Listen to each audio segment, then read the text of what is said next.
என்ன செய்வது என்ற இந்த நிகழ்ச்சிக்கு உங்களை வாழ்த்தி வரவேற்கிறோம். வாழ்க்கையில நிறைய சவாலான பகுதிகளை நம்ம மேற்கொள்றோம். சில சூழ்நிலைகள்ல என்ன செய்யறது, என்ன முடிவு எடுக்கிறதுன்னு நமக்கு தெரியல. அப்படிப்பட்ட ஒரு பிரச்சனை குறித்து தான் நம்ம சில வாரங்களா பேசிட்டு இருக்கோம். அதுதான் மனசோர்வு இல்லைன்னா டிப்ரெஷன். இந்த மாதிரி வரும்போது அடுத்தது என்ன பண்றதுன்னு ஈவன் குடும்பத்தாருக்கு கூட தெரிய மாட்டேங்குது. குடும்பத்துல ஒருவர் திடீர்னு மனசோர்வாயி அமைதியாகி செயல்பட முடியாத ஒரு நிலைமையில போகும்போது முழு குடும்பமுமே ஒரு சோகத்துக்குள்ளாக போயிடுது. ஆனா நம்ம அப்படி இருக்க வேண்டிய அவசியம் இல்லை. இந்த மன நோயிலிருந்து இல்ல இந்த மன சோர்வுல இருந்து நம்மளால வெளியே வர முடியும் அப்படின்றத தான் இந்த நிகழ்ச்சியில நம்ம சொல்ல வந்து கொண்டு இருக்கிறோம். இன்றைய நிகழ்ச்சியில இந்த மன சோர்வுல இருந்து பாதிக்கப்பட்டு ஆனா மீண்டு வந்த ஒரு சகோதரி நம்மளோட கூட இருக்கிறாங்க. அவங்க தான் ஜீவிதா. வணக்கம் ஜீவிதா. வணக்கம் மேடம். நீங்க எங்களோட இருக்கிறது எங்களுக்கு ரொம்ப சந்தோஷம். அப்புறம் அவங்களோட இருந்த பியூலா சகோதரியும் இருக்காங்க. வணக்கம். ஓகே ஜீவிதா, நீங்க சொல்லுங்க, என்ன நடந்தது உங்களோட வாழ்க்கையில, எப்படி அந்த காரியங்கள் எல்லாம் நடந்தது, இப்ப எப்படி இருக்கீங்க, இது வரைக்கும் சொல்லுங்க பாப்போம். என்னோட ஃபேமிலி சொல்ல போனா அப்பா அம்மா நானு என் தம்பி. எங்க அப்பா வந்து சென்ட்ரல் கவர்மெண்ட்ல வேலை பண்ணிட்டு இருந்தாரு. அம்மா ஹவுஸ் ஒய்ஃபு. தம்பியும் நானும் விஜயந்தா சீனியர் செகண்டரி ஸ்கூல் ஆவடியில படிச்சுட்டு இருந்தோம். இந்த மாதிரி இருக்கும்போது நடுவில் வந்து எங்கள் அம்மாவுக்கு வந்து 2002ல் வந்து அவங்க இறந்து போயிட்டாங்க. ஆனால் அவங்க இறந்து போனது வந்து எனக்கு மனசே சுக்குநூறாக உடஞ்சி போச்சு. அந்த மனக்கவலையே வந்து எனக்கு ஒரு மனவியாதியாக மாறி போச்சு. ஏதோ ஒரு சிலைங்கள்லாம் வந்து என்கிட்ட பேசும். அந்த சிலைங்க வந்து நீ செத்துருவ, இது பண்ணால் செத்துருவ, அது பண்ணால் செத்துருவேன்னு என் காதில் அந்த சவுண்டு கேட்டுகிட்டே இருக்கும். என்னால் எந்த வேலையுமே பண்ண முடியாது. இந்த வேலை பண்ணலான்னாலும் முடியாது, எதுவுமே பண்ண முடியாது. எது பண்ணலான்னாலும் நீ வந்து செத்து போயிடுவ, நீ வந்து செத்து போயிடுவ, இல்லாட்டி உன் அப்பாவுக்கு இப்படி ஆகும், அப்படி இப்படி மாற்றி மாற்றி சொல்லிகிட்டே இருக்கும். கை வாஷ் பண்ணிட்டு வந்து உட்கார்ந்துருப்பேன். அப்போ கூட வந்து சொல்லும், நீ கையில் அழுக்கு இருக்கு, திருப்பியும் போய் கழுவுன்னு சொல்லும். திருப்பியும் போய் ஒரு 10 தடவை 20 தடவை ஒரு நாளுக்கு கழுவிட்டே இருப்பேன். அதே மாதிரி சிலிண்டர் ஆஃப் ஆயிருக்கான்னு பார்ப்பேன். நான் சிலிண்டர் ஆஃப் ஆயிருந்தாலும் எனக்கு கேஸ்ல அந்த ஃப்ளேம் எரிஞ்சிட்டே இருக்கிற மாதிரி என் கண்ணுக்கு தெரியும். திருப்பியும் போய் ஆஃப் பண்ணிட்டு இருப்பேன். அப்புறம் என்னை சுற்றி பாம்பு எல்லாம் ஓடுற மாதிரி இருக்கும். அந்த பாம்பு வந்து என்னை கொத்துற வர மாதிரி, கால் அடியில் வர மாதிரி, பெட்ல படுத்துட்டு இருக்கும்போது வர மாதிரி எல்லாம் ஒரு இது இருந்துச்சு. அதுல இருந்து ரொம்ப நான் கஷ்டப்பட்டு என்ன பண்றதுனே தெரியல. செவுத்துல போய் இடிச்சுக்கலாமா, நம்ம ஏன் வாழணும், நம்ம செத்தே போயிடலாம் என்ற அளவுக்கெல்லாம் முடிவு எடுக்கிற அளவுக்கெல்லாம் நான் முயற்சி பண்ணியிருக்கேன்.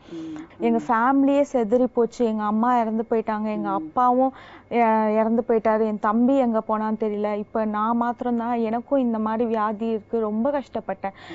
நான் வந்து முழுக்க ஹிந்து ஃபேமிலி. நான் எங்க கடவுள் கிட்ட எல்லாம் நான் கும்பிடுவேன், கடவுளே எனக்கு என் உடம்புல இருக்கிற வியாதியை சரி பண்ணுங்கன்னு சொல்லி நான் ரொம்ப கஷ்டப்பட்டு அழுவேன். ஆனா கூட எனக்கு சரியாகாது, எதுவும் ஆகாது. நான் அப்பதான் வந்து நடுவுல ஏசப்பாவை பத்தி கேள்விப்பட்டேன். கேள்விப்பட்டிருக்கும் போது அவங்க வந்து ஜெபம் பண்ண கத்து கொடுத்தாங்க, வசனம் படிக்க கத்து கொடுத்தாங்க, அதுக்கப்புறம் ப்ரேயர் சாங்ஸ் எல்லாம் கத்து கொடுத்தாங்க. இதுல வந்து சங்கீதம் 91 அந்த சங்கீதம் வந்து எனக்கு ரொம்ப பிடிச்ச சங்கீதம். உன்னதமானவரின் மறைவில் இருக்கிறவன் சர்வ வல்லவருடைய நிழலில் தங்குவான். அந்த சங்கீதம் எனக்கு மனசுல முழுசா தொட்டுருச்சு எனக்கு. அப்ப நான் என்ன பண்ணேன், அந்த கடவுளை நம்ம விடக்கூடாது, கடவுளை பிடிச்சிக்கணும். நம்ம கடவுள் தான் நம்மளை கைவிட்டாங்க, இந்த கடவுளாவது நம்மளை சரியாக்க மாட்டாரா என்ற ஒரு நல்ல எண்ணத்துல நான் என்ன பண்ணேன், கடவுளே கத்தி அழுவேன் ஏசப்பா கிட்ட. அந்த மாதிரி சவுண்ட்ஸ் கேட்கும் போதெல்லாம் அவர்கிட்ட போய் உட்காந்து ஒரு ரூம்ல உட்காந்து கத்தி கதறி அழுவேன். கடவுளே எனக்கு சரி பண்ணுங்க, உங்களை விட்டா எனக்கு யாருமே கிடையாது அந்த மாதிரி எல்லாம் நான் ஜெபம் பண்ணி. அப்போ என் ஜெபத்தை கடவுள் கேட்டாரு, என்னை தொட்டாரு, என்கிட்ட பேசினாரு, என்னை சுகமாக்கிட்டாரு. இப்போ நான் சந்தோஷமா இருக்கேன். எனக்கு இருக்கிற வியாதியெல்லாம் போய் நான் நல்லா இருக்கிறேன். நல்லா தெளிவா இருக்கேன். அந்த மாதிரி சவுண்ட்ஸ் எல்லாம் எதுவும் கேட்கல. அந்த சிலைங்க நிக்கிறதெல்லாம் அப்பயே ஸ்டாப் ஆயிடுச்சு. ட்ரீட்மெண்ட் எடுத்துட்டு இருந்தீங்களா நீங்க இதுக்கு நடுவுல? ட்ரீட்மெண்ட் எடுத்துட்டு இருந்தேன். அது ட்ரீட்மெண்ட் எடுத்துட்டு இருக்கும் போது ஒரு நாளுக்கு நான் வந்து 28 டேப்லெட் சாப்பிடுவேன். ஒரு நாளைக்கு 28 டேப்லெட் சாப்பிடுவேன். சென்னையிலேயே நம்பர் 1 சைக்ராட்டிஸ்ட் கிட்ட தான் போய் நான் ட்ரீட்மெண்ட் எடுத்துட்டு இருந்தேன். அவங்க என்ன சொன்னாங்கன்னா, நீ இந்த டேப்லெட் சாப்பிட்டா கூட ஓரளவு தான் கண்ட்ரோல் பண்ண முடியும், மீதி கண்ட்ரோல் பண்ண முடியாது, அந்த பெயினை நீ அனுபவிச்சுதான் தீரணும்னு, அண்டர்கோ பண்ணி தான் ஆகணும்னு அவங்களே சொல்லிட்டாங்க. அவ்வளவு பெரிய டாக்டரே சொல்லிட்டாரு. அப்போ எனக்கு என்ன பண்றதுன்னு தெரியல. என்ன பாக்குறவங்க கிட்ட மனுஷங்க கிட்டையும் போய் நான் சொல்லுவேன். அவங்க கிட்ட சொன்னாவது எனக்கு மனசுல இருந்து விடுதலை கிடைக்கும், அந்த பெயின்ல இருந்து விடுதலை கிடைக்கும்னு எல்லார்கிட்டயும் நான் சொல்லுவேன். அவங்களும் என்ன பண்ணுவாங்க, ஃபர்ஸ்ட் நல்லா பேசுவாங்க, அப்புறம் என்ன அவாய்ட் பண்ண ஆரம்பிச்சிருவாங்க. இந்த மாதிரி நிலைமையில டாக்டரும் கைவிட்டுட்டாங்க, என்னோட நான் யார் யார்கிட்ட பேசினனோ மனுஷங்களும் என்னை கைவிட்டுட்டாங்க, எல்லாரும் கைவிட்டுட்டாங்க. ஆனா ஏசப்பா என்னை கைவிடல, கைய கெட்டியமா பிடிச்சிருந்தாரு. இது வரைக்கும் அவர் என் வாழ்க்கையில எவ்வளவோ நல்லது பண்ணிட்டாரு, நல்லது பண்ணிட்டு வந்துட்டு இருக்காரு. நான் இப்பதான் உணர்ந்த நானு உண்மையான தெய்வம் யாருன்னு எனக்கு தெரிஞ்சது இப்பதான். ஏசப்பான்ற அவர்தான் ஜீவனுள்ள தெய்வம், உண்மையான தெய்வம் அவர்தான் எனக்கு தெரிஞ்சிச்சு. சரி, ஆண்டவர் எனக்கு நல்ல ஒரு விடுதலை கொடுத்தாரு. எவ்வளவு வருடம் இல்ல எவ்வளவு மாதங்கள் நீங்க டிப்ரெஷன்ல இருந்தீங்க? நான் வந்து கிட்டத்தட்ட 5 years தான் எனக்கு டிப்ரெஷன் இருந்தது. 5 years தான். ஓகே, 5 years இந்த போராட்டம், இந்த வலி வேதனைகள். ஆனா இன்னைக்கு இயேசு உங்களுக்கு நல்ல ஒரு விடுதலை கொடுத்திருக்காங்க. ரொம்ப சந்தோஷம். பியூலா, நீங்க இவங்களோட இருந்திருக்கீங்க இந்த ட்ரீட்மெண்ட் ப்ராசஸ். என்ன ஒரு மாற்றத்தை பாக்குறீங்களா? எப்படி கஷ்டப்பட்டாங்க, இப்ப எப்படி இருக்காங்க சொல்லுங்களேன். அதாவது ஜீவிதா வந்து ரொம்ப இன்டெலிஜென்ட். அவங்களுக்கு தமிழ், இங்கிலீஷ், ஹிந்தி 3 லாங்குவேஜ் தெரியும். அவ்வளோ இன்டெலிஜென்ட்டா இருந்தாலும் ஆனா இந்த மாதிரி இந்த மன நோயினால அவங்க பட்ட கஷ்டங்கள் கொஞ்சம் நஞ்சம் இல்லை. அவங்க வந்து எல்லார்கிட்டயும் பேசுவாங்க, ஆனா எவ்வளவுதான் அவங்களுக்கு ஒரு ஆறுதல் சொன்னாலும், ஒரு நம்பிக்கை ஊட்டும் வார்த்தைகள் சொன்னா கூட அந்த பயத்துல இருந்து அவங்களால வெளியே வர முடியாது. ஆமா, அவங்க நைட் வந்து சரியா தூங்க மாட்டாங்க, சரியா சாப்பிட மாட்டாங்க. அந்த அந்த எண்ணங்கள் வரும்பொழுது செவத்துல கூட இடிச்சிட்டு என்னை காப்பாத்துங்க, என்னை காப்பாத்துங்க அப்படின்வாங்க. கண்ணுக்கு எதிர்க்க பாம்பு ஓடுது, என்னை கூப்பிடுறாங்க அப்படின்லாம் சொல்லுவாங்க. நாங்கெல்லாம் கூட இருந்து ஒன்னும் இல்லை, நாங்கெல்லாம் இருக்கோம் அப்படின்னா கூட அந்த தாட்ஸ், அவங்க காதுல கேட்கிற சத்தம், அவங்க பாக்குற விஷயங்கள்ல இருந்து அவங்க வெளியே வர முடியாதபடி ரொம்ப கஷ்டப்பட்டாங்க. என்ன மாதிரி ஒரு சப்போர்ட் சிஸ்டமா நீங்க இருந்தீங்க? முதல்ல நாங்க யாருமே அவங்கள வந்து நீங்க மனநோயாளின்னு நாங்க சொன்னதே கிடையாது. நாங்க உங்க கூட இருக்கோம், நீங்க பயப்பட வேணாம், நல்லா இருவீங்க அப்படின்ற ஒரு பெரிய சப்போர்ட்டை நாங்க எப்பவுமே எல்லாருமே கொடுக்க நினைச்சோம், கொடுத்தோம்.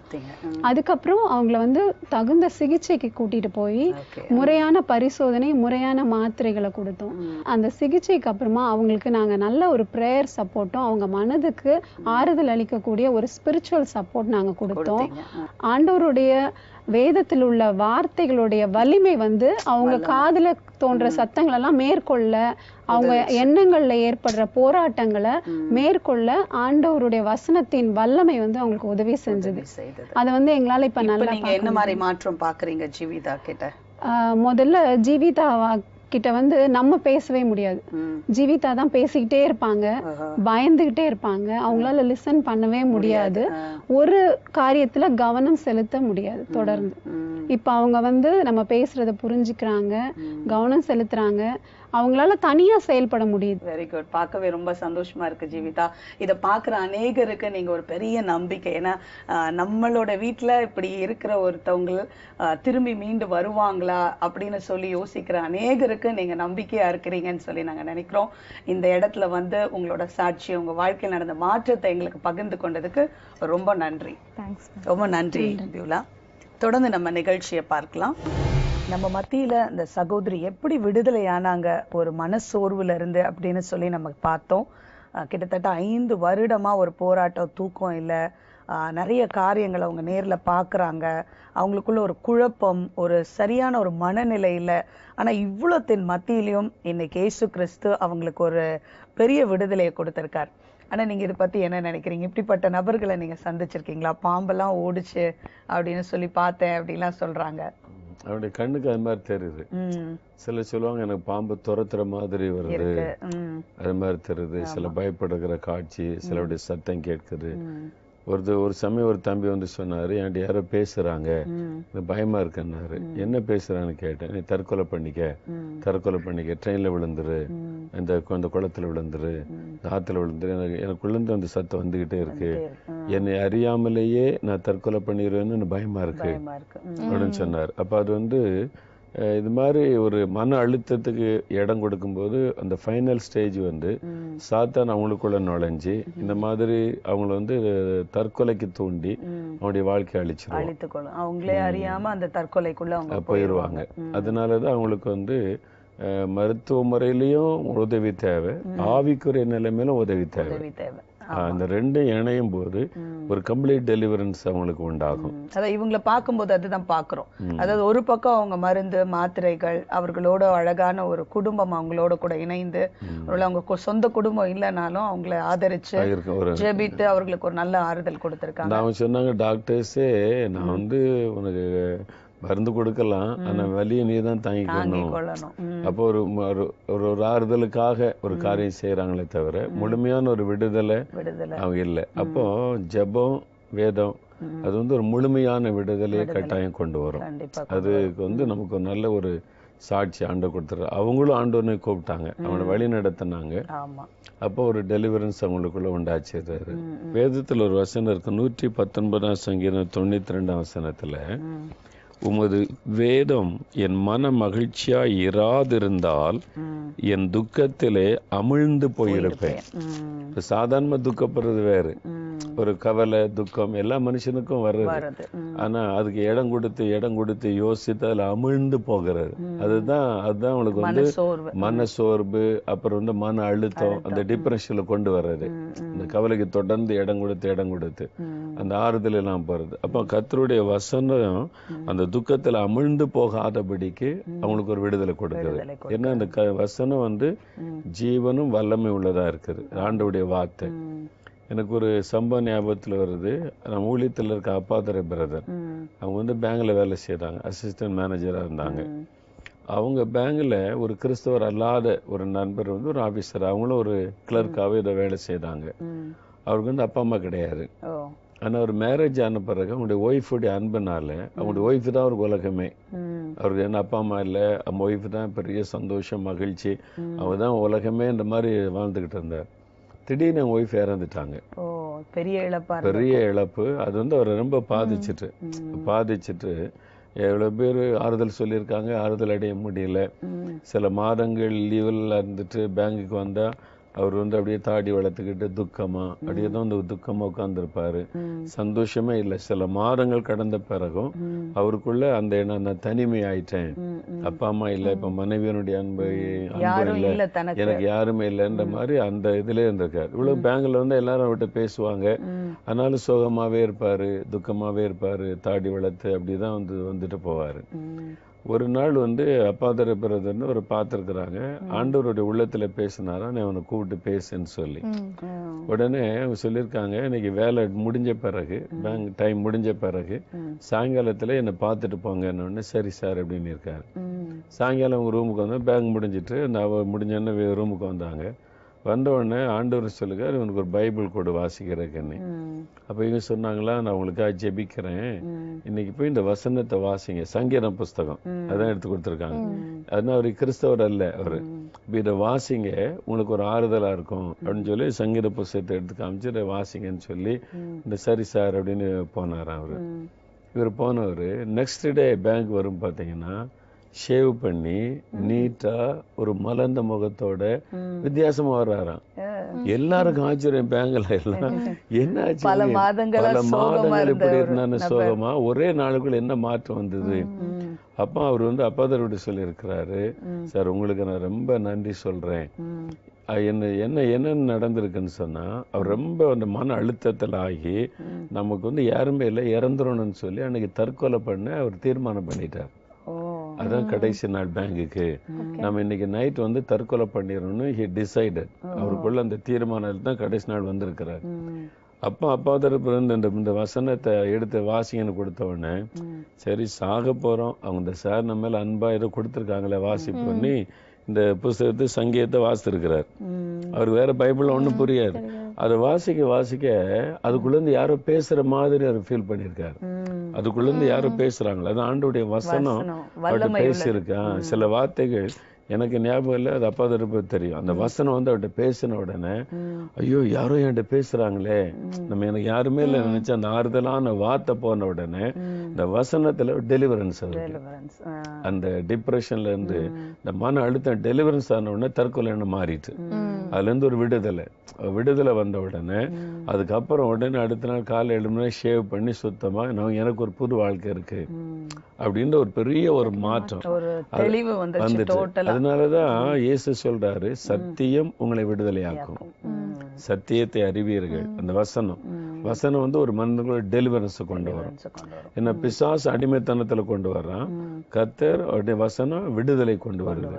அதனாலதான் இந்த மாதிரி பாதிக்கப்பட்டவங்க ஒண்ணு கர்த்தருடைய வசனம் வாசிக்கணும், மற்றவங்க அவங்கள வாசிக்க வைக்கணும், அவங்கள உற்சாகப்படுத்தி, அல்லது நான் வாசிக்கிறேன் நீ கேளு அப்படின்னு வசனத்தை சத்தமா முடியலனாலும் பக்கத்துல இருக்கவங்க அவங்களுக்காக வாசித்தாலே அந்த வசனம் அவங்களுடைய காதுல போகும்போது அவங்களுக்குள்ள அந்த வசனத்தின் வல்லமை ஒரு விடுதலை கொண்டு வரும். அது ஒண்ணு. அப்புறம் ஜெப உதவி, இவங்களையும் ஜெபிக்கணும், அவங்களையும் ஜெபிக்க வைக்கணும். என் ஆண்டவர் சொல்றாரு, என்னை நோக்கி கூப்பிடு நான் உன்னை விடுவிப்பேன். அது வாக்கு தத்துவம். சங்கீதம் 50:15 ஆண்டவர் சொல்றாரு. அப்ப நம்ம கூப்பிடணும், இயேசுவே எனக்கு உதவி செய்யும், என் மகளுக்கு உதவி செய்யும் அப்படின்னு கூப்பிடும் போது ஆண்டவர் ஜெபத்தை கேட்டு உதவி செய்து அற்புதமான ஒரு விடுதலை நம்ம ஜெபத்தினால வேறு வசனத்தினால உண்டாகும். மற்ற இது மாதிரி உள்ளவங்களை பார்க்கிறவங்க, நம்ம கிறிஸ்தவங்க, அவங்களுக்கு ஜெப உதவி செய்யணும். அவங்களுடைய விடுதலைக்கு நம்ம என்ன ஹெல்ப் பண்ண முடியும் அப்படின்னு பார்த்து நம்ம உதவி செய்யணும். அது ரொம்ப அவசியம். இந்த கேர்ளோட டெலிவரன்ஸ்ல அவங்க சொன்னாங்க, வேதத்தை வாசிச்சேன், ஜெபிச்சேன், அதே சமயத்துல 28 மாத்திரை சாப்பிட்டேன் அப்படின்னு சொன்னாங்க. ஸோ இந்த மெடிக்கல் ஹெல்ப் அப்படின்றது இவங்களோட லைஃப்ல எவ்வளவு தூரம் உதவி செய்திருக்கும் நீங்க நினைக்கிறீங்க? இவங்க சிவியரான ஒரு சூழ்நிலை, மனசோர்வு வந்து சிவியரா இருக்கும் போது கட்டாயம் அவங்களுக்கு வந்து உடல் ரீதியா பாதிப்பு ஏற்பட்டிருக்கு. ஆகையனால மாத்திரை கட்டாயம் அவங்க எடுத்துக்கொள்ளணும். முதல்ல ஃபர்ஸ்ட் டே போய் அணுகி இருந்தாங்கன்னா அவங்களோட ப்ராப்ளம் சால்வ் ஆயிருக்கலாம். ஆனா கட்டாயம் மாத்திரை வந்து இப்ப இருக்க சூழ்நிலையில வந்து இதுக்கு வந்து ஒரு ஈஸியான ட்ரீட்மெண்ட் வந்திருக்கு. இவ்வளவு கஷ்டப்பட்டு இவ்வளவு மாத்திரை எடுக்கணும் அப்படின்னு இல்ல, மாறி இருக்கு, எவ்வளவு மாற்றம் இருக்கு. மருத்துவ அணுகுமுறை வந்து ரொம்ப எளிதாக்கி இருக்காங்க. அது ஒண்ணு. ரெண்டாவது, மாத்திரை எவ்வளவு நாள் சாப்பிடணும், இந்த மாற்றம் சொல்லும் போது எஸ்பெஷலி இந்த சிவியரான கேஸ், சிவியரான மனச்சோர்வு, அட்லீஸ்ட் ஒரு 6 மந்த்ஸ்க்கு ஒருக்க நல்ல ஒரு ரெமிஷன், அதாவது நல்ல விடுதலை வந்த பிறகு கூட அவங்க 6 மந்த்ஸ்க்கு ஒருக்க செக்அப் வர சொல்லுவாங்க. எப்படி ஹார்ட் கார்டியாக் செக்அப் போறீங்களோ, எப்படி கண்டிப்பா பிளட் சுகர் செக்அப் போறீங்களோ, அது மாதிரி டிப்ரெஷனுக்கு அவங்க போய் செக் பண்ணுவாங்க. எல்லாத்துலயும் மாற்றம் பார்ப்பாங்க. ஈவன் ஒரு டேப்லெட் வந்து முழு டேப்லெட்ல இருந்து இவ்வளோண்டு கால் டேப்லெட் கூட மாத்தலாம். எனக்கு தெரிஞ்ச 2 விமன் அவங்களும் வந்து சிவியர் டிப்ரெஷன்ல இருந்தாங்க. இன்ஃபேக்ட் சிவியர் டிப்ரெஷன்ல சைக்கோசிஸ் லெவல் அவங்களுக்கு ஒண்ணுமே தெரியாத அளவுக்கு எல்லாம் போயிருந்தாங்க. இப்ப நல்லா மாடரேட்டுக்கு வந்து மைல்டு, ஒரு வேலைக்கு போறாங்க, எல்லாம் இருக்கு, அவங்களுக்கு 2 பிள்ளைங்க இருக்கு, எல்லாம் மேனேஜ் பண்ணிக்கிறாங்க. ஆனா ஒரு மாத்திரை மட்டும் ஒரு ஹாஃப் டேப்லெட் எடுத்துப்பாங்க. ஏன்னா அன்னைக்கு தினத்தை வந்து நிதானமா அவங்க ஹேண்டில் பண்றதுக்கு, ஒரு எப்படி நம்ம பிளட் பிரஷரை கண்ட்ரோல் பண்றோமோ அவங்களோட பிரெயின் கெமிக்கல்ஸை கண்ட்ரோல் பண்றதுக்கு, அதாவது ஒருமுகப்படுத்துறதுக்கு, ஸ்டெபிலைஸ் பண்றதுக்கு தான் நம்ம அதை கொடுக்குறோம். சோ அதை வந்து ஏன்னா நம்ம மார்னிங் சில நேரம் நல்லா இருப்பாங்க, ஆஃப்டர்நூன் ஒரு மாதிரி இருப்பாங்க, ஈவினிங், ஏன்னா இட்ஸ் ஜஸ்ட் மூட் சேஞ்சஸ். அந்த மூட் சேஞ்சஸை மாடுலேட் பண்றதுக்கு தான் இப்ப கொடுக்குறாங்க. ஆனா ஒரு சிலர் அதை வந்து விட்டுடுறாங்க. விட்டுட்டு வந்து திடீர்னு ப்ராப்ளம் ஹை ஆகும் போது, ஏன்னா அவங்களுக்கு அந்த வல்னரபிலிட்டி, அந்த இதுக்கு போயிருவோம், இவங்களுக்குள்ள அந்த கெப்பாசிட்டி இருக்குன்னு சொல்லும் போது அந்த நபர்களை நம்ம பாதுகாக்கிறது ரொம்ப முக்கியம். ஒரு முறை வந்தவங்கள கொஞ்சம் கவனத்தோட நம்ம எப்படி ஒரு ஹார்ட் ப்ராப்ளம், ஹார்ட் பேஷண்ட்டை பாத்துக்கிறோமோ அதே மாதிரி ஒரு ரெகுலர் செக்அப் கூட்டு போறது, அவங்களுக்கான மாத்திரை சாப்பிடுறாங்களா, டைமுக்கு ரெஸ்ட் இருக்கா அவங்களுக்கு, இதெல்லாம் அவங்கள ரெகுலரா பாத்துக்கிட்டா நல்லா கியூர். ஆனா அவங்க ஒரு ட்ரக்ஸ்ல கண்டினியூ ஆயிட்டு இருக்கும் போது அவங்க ஒரு சிவியர் போகாம மாடரேட் லெவல்ல இருப்பாங்க. அப்போ வந்து லைஃப் கண்டினியூ பண்றதுக்கு ஈஸியா இருக்கும். ஆனா இப்போ இவங்க ஒரு காரியம் சொன்னாங்க, அதாவது திருப்பி வந்து நல்ல அவங்க மானிட்டர் போகணும், செக்அப் போகணும், இது போகணும். இப்போ ஆண்டவரோட நம்ம அந்த வேத வாசிப்பு, தியானம், ஆண்டவரோட உறவு, ஏன்னா அவர் நம்மளோட பேசுறாரு, நம்பிக்கை கொடுக்கிறாரு, வாழ்க்கைக்கான ஒரு அந்த நிச்சயத்தை கொடுக்கிறாரு. ஸோ தொடர்ந்து இந்த உறவுல வளர்றதை பத்தி சொல்லுங்களேன். இப்படி பாதிக்கப்பட்டவங்க என்ன சொல்லணும்? அதாவது முதல்ல வேதம் வாசிச்சு அவங்க ஜெபிச்சு வெளியே வந்துடுறாங்க, தொடர்ந்து ஆண்டவரோட உறவு எவ்வளவு முக்கியம் அவங்களுக்கு? அதாவது ஒவ்வொரு காரியத்தையும் தேவ சமூகத்துல கொண்டு போகணும். அவங்க தேவனோட சும்மா காலையில போன ஒரு 1/2 மணி நேரம் ஜெபிச்சோம், ஒரு பைபிள் வாசித்தோம் அப்படின்னு இல்லாதபடி இன்னும் கொஞ்சம் இன்டிமிசி வித் காட். தேவன் இப்போ வந்து சொல்லலாம், ஒரு அப்பா, ஏசு அப்பான்னு சொன்ன மாதிரி ஒரு தகப்பன்கிட்ட போய் பிள்ளைகள், சின்ன சின்ன குழந்தைங்க தகப்பன் மடியில் ஏறி உட்காந்துக்கிடும். ஒரு தாய் கண்டிச்சா கூட போய் அழுதுகிட்டு போய் என்ன எல்லாத்தையும் சொல்லும். அந்த பிள்ளை வந்து என் அம்மா அப்படி திட்டுறாங்க, அப்படி ஒரு தகப்பன் மடியில் உட்காந்து எல்லாத்தையுமே சொல்லும். அதே மாதிரி ஆண்டவர்கிட்ட போய் நம்ம எல்லாத்தையுமே சொல்லணும். ஒரு மனம் திறந்து, அவர் என்னுடைய தகப்பன், நான் சொல்றதை கவனமா கேட்கிறார், என்னுடைய இன்ப துன்பம் எல்லாத்தையும் நான் அவர்கிட்ட பகிர்ந்து கொள்ள முடியும். மனசுல ஒன்றையுமே புதைச்சி வைக்கக்கூடாது. எல்லாத்தையும் அதான் வாசிக்கிறோம்.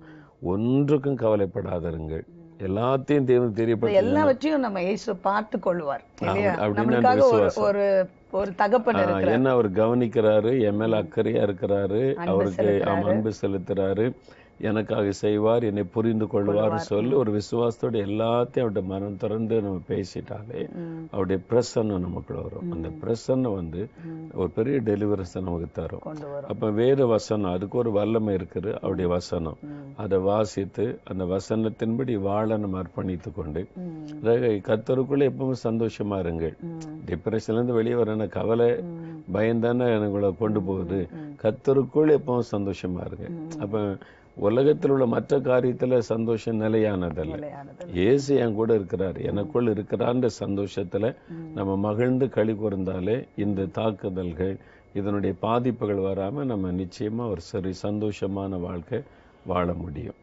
இப்போ அதுக்காக ஜெபிக்க போறோம். உங்களுக்கு அந்த பிரச்சனை இருந்தா இப்போ முழங்கால் படிக்கிட்டு உங்களுடைய இருதயத்துல கை வச்சு, எனக்கு இந்த பிரச்சனை ஒரு விடுதலை வேணும்னு கேளுங்க. உங்க வீட்டில் யாராவது, உங்களுடைய குழந்தைகள், உங்களுடைய பிள்ளைகள், வாலி பிள்ளைகள், கணவரோ மனைவியோ யாருக்காவது இந்த பிரச்சனை இருந்தா அவங்கள முழங்கால் போட சொல்லி அவங்களுடைய கரத்தை பிடித்து கொண்டு ஜெபிங்க, அல்லது அவங்க மேல கரம் வைத்து இப்போ ஜெபம் பண்ணுங்க. நம்ம இப்போ ஜெபிக்கும் போதே ஆண்டவருடைய கரம் தொடும், ஒரு விடுதலை உண்டாகும். விசுவாசத்தோடு ஜெபிக்கலாமா? நாம் ஜெபிக்கலாம். தகப்பனே, இந்த வார்த்தைகளை கேட்டு எங்களோடு இணைந்து ஜெபிக்கிற இந்த சகோதரனுக்காக சகோதரிக்காக நாங்கள் ஜெபிக்கிறோம். அப்பா, உம்முடைய தழும்புள்ள கரம் இவர்கள் மீது வைக்கப்படுவதாக. என்னுடைய அன்பு சகோதரிக்கு விடுதலை கொடுத்த ஆண்டவர் இன்றைக்கு இந்த வார்த்தைகளை கேட்கிற இந்த சகோதரருக்கு, இந்த சகோதரிக்கு விடுதலை கொடுப்பீராக.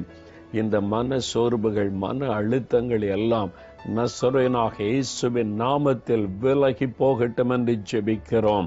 இதை பயன்படுத்தி அவருடைய சிந்தனையில், அவருடைய உள்ளத்துக்குள்ளே கரிய செய்கிற பொல்லாத சாத்தானுடைய வல்லமைகள், தற்கொலையின் ஆவிகளை நான் இயேசுவின் நாமத்தில் கடிந்து அப்புறப்படுத்துகிறேன். இப்பொழுது அவர்கள் சிந்தைகளை விட்டு வெளியேறுவதாக. அவங்களோடு கூட பேசுகிற காதிலே குரலை எழுப்பி அவளை கலங்க பண்ணுகிற பொல்லாத சாத்தானுடைய வல்லமைகளை நான் கடிந்து கொள்கிறேன் இயேசுவின் நாமத்தில். இரவு தூக்கத்தை கெடுக்கிற, பயப்படுத்துகிற சொப்பனத்தை கொண்டு வருகிற, காட்சிகளை கொண்டு வந்து உள்ளத்திலே மன சோர்வை, கலக்கத்தை கொண்டு வருகிற பொல்லாத ஆவிகளை இயேசுவின் நாமத்தில் கடிந்து கொள்ளுகிறேன். இப்பொழுதே ஒரு விடுதலை உண்டாகட்டும். இந்த நாள் முதல் ஒரு அற்புத மாற்றத்தை காண செய்தருளும். இயேசு கிறிஸ்துவின் நாமத்தில் ஜெபிக்கிறபடியால் நீர் விடுதலை தந்துவிட்டதற்காக உமக்கு ஸ்தோத்திரம், ஸ்தோத்திரம். இயேசு கிறிஸ்துவின் நாமத்தில் ஜெபிக்கிறோம் பிதாவே. ஆமேன், ஆமேன். இந்த நிகழ்ச்சியை பார்த்துட்டு இருக்க உங்க ஒவ்வொருவருக்கும் இந்த மனசோர்வை குறித்து ஒரு தெளிவும், நிச்சயமாக விடுதலை பெற முடியும் அப்படின்ற நம்பிக்கையும் வந்திருக்கும். தொடர்ந்து இந்த நிகழ்ச்சியை பாருங்க. வருகிற நாட்கள்ல வேதத்துல இப்படிப்பட்ட மனசோர்வு யாருக்காவது இருந்ததா நம்ம பார்க்க போறோம். அதை குறித்து நம்ம டிஸ்கஸ் பண்ண போறோம். கிறிஸ்தவர்களுக்கு மனசோர்வு வருமா? இது ஒரு பெரிய கேள்வி. இதை குறித்தும் பார்க்க போறோம். இந்த நிகழ்ச்சியை குறித்து இன்னும் சிலருக்கு நீங்க என்ன பண்ணலாம், நீங்க அறிமுகப்படுத்தலாம். உங்களுடைய விமர்சனத்தை எங்களுக்கு எழுதி அனுப்பலாம். May God bless you. Thank you.